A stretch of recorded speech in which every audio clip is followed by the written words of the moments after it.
honor, loyalty, respect, Reign of destiny.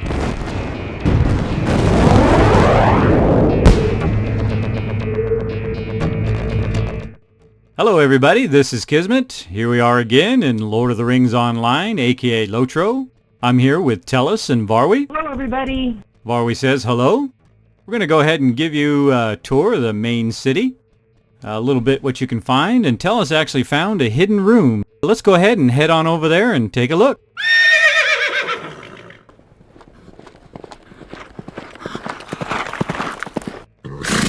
And here we are at the training hall. As you notice in the background, we got some training dummies. And right over here to the left where this laborer is, it kind of almost looks like you can't go in there, but actually that's a door you can go in. Alright, here we are in the training area for your character. I'll go ahead and run down and take a look here at the Cappy. Cappy actually has some new modes they can go in for your Shield Brother. Currently I'm in Watchful Shield Brother mode, so I can go ahead and hit Varwi, which I typically do, and zap him with some in-combat regen and critical defense. Eventually I can get this one called Song Brother, which would be a great one on a healer. It gives in-combat power regen and reduces threat. What cool new skills did you get, Varwi? Did you get brand new skills or upgrades to your skills? So on the Guardian is mostly upgrades to older skills. Do you like the upgrades? Do you think they really help you out? Oh, so Guardian Ward now adds tactical mitigation. And Overwhelm now debuffs mobs, parry, and block rating. Nice. That is a really good improvement for Guardians, so much love to the captains and to the Guardians. And let's go see what Tellus is doing over here. What you up to, Tellus? What new skills can you get? Well, I already got a couple, and I don't remember what they were, but I was just looking now, and I can get the following. Improved Burning Embers, improved Staff Sweep, and improved Sign of Wild Rage. Before, I got an improved Sign of Power command. That's awesome. Yeah, I know you use that one a lot on the Lore Master. That's a pretty awesome upgrade. Also, improved Sign of Battle, Wizard's Fire. That's one I use all the time too. Also, Varwi mentions that Ancient Wisdom is now a passive skill. Ancient Wisdom, of course, adds plus 65 Wisdom. Before this upgrade, you had to cast it every half hour, which is a great addition. You don't have to keep doing that all the time, having it as a passive skill. My In Defense of Middle Earth. Now it's a toggle. You just turn it on, and everybody's loving it. And plus, if you notice over here, it's actually scaled. It's no longer just plus 50. Plus 68, all stats. That's right, all stats. Well, here we are in front of the vault and the AH. Notice the sign. We're going to go ahead and run in here and take a look around. All right, here we are in the auction house and the bank. We'll take a quick look at the bank over here. A couple of vault keepers. And what I find the most amazing thing, probably the best place in the whole game, is because not only does it have auctioneers, but it has the vault, there's two of them here in the back, as well as the mailbox.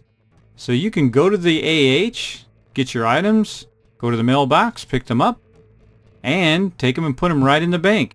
Really phenomenal. I've been waiting forever for that. What do you think about this area, Varwi? He says, so very convenient, and right next door to the crafting hall, too. Here we are outside the crafting hall. I'm going to go ahead and go in and show you a little bit of the crafting hall. Tellus is going to go ahead and show us her hidden door. When we first came in this room here, I was looking around and I was looking at all the doors, and this one seemed to be working.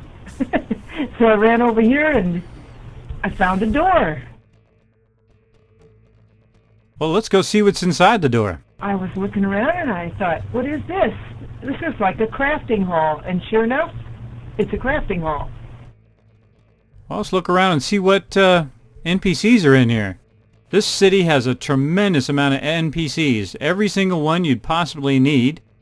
I plan to move all of my characters into this area to do crafting and whatnot, though there is a lot of lag in the main city with so many people combined in one spot. So here we go. We got all of the guild leaders in this room. So if you're in the Tailors Guild or Woodworkers Guild, and this is the Weaponsmith Guild, which I'm in, which you have a bunch of vendors. Look how many vendors you have. You have 4 vendors in this shot. What did you find over that way, Tellus? Nice ovens over here. Oh, wow. Look at all these cooking guild guys. Look at all these recipes. Yeah, let's take a peek in some of these NPCs and see what they got on them. If you haven't been around LOTRO in a while, you can actually trade your smaller repasts up for larger ones. So if you have 5 medium supreme repass, you can actually trade 5 of those in and get a large supreme repass, which is great because that one usually cools down in 6 days. So how do you get the Westfold Tier 7 crafting ability, Varwe? Do you have to do rep, or how do we get it? So once you finish Tier 6, you get your Tier 7 automatically. I'll go ahead and pull up my crafting window here. And there it is. Yes, I got my Westfold stuff already. So some new stuff on the improved recipes person. So that's where people need to look to see if there's any new improved recipes.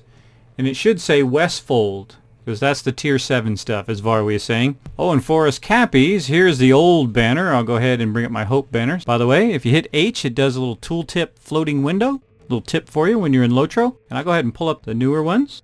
As you can see, quite an improvement. Almost 400 more morale in the Cappy banner at 75. And almost around 400 melee offense rating. Alright, Varwe says these are the new Mithril Flakes. They come from ore nodes, wood nodes, or scholar nodes. So basically anyone can get these, not just prospectors. Tellus apparently knows how to make a new soup. Let's see what it's called here. I found I can make a kakaliki soup. Insert your own jokes here. Another little tip for you.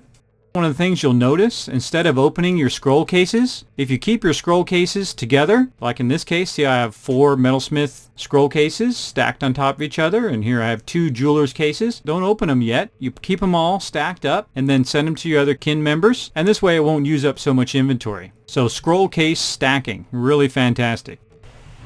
Hey kids, is there such a thing as white hay? This is either white hay or snow. That's an odd one. I think it's supposed to be yellow. Maybe it's the lighting in here. I don't know. I've never seen snow in strings like that, though. That's true. That guy's really brushing away on that horse there. Here at the center area, it's very laggy, but if you notice ahead of us here is a task board. We'll run up here a little bit. We've got a task board here where we can get additional tasks. And actually, you can turn in your tasks here at the main city as well. Right here by the milestone. You have the Taskmaster. Good thing to do every day. You can do 5 a day, and the more you do at a certain level, you actually get rewards to go to the next level of tasks. You can do 6 a day instead of 5, etc., etc. One last thing before we go. Here we are at the skirmish camp. They got just about everything here in Galtrev. Every NPC you could possibly need, as well as skirmishes, the banks, auctions. Just a really well done area. That's about it for us. Bye, everybody. And Varwe says, bye all. On behalf of Ring of Destiny, we'll see you all next time.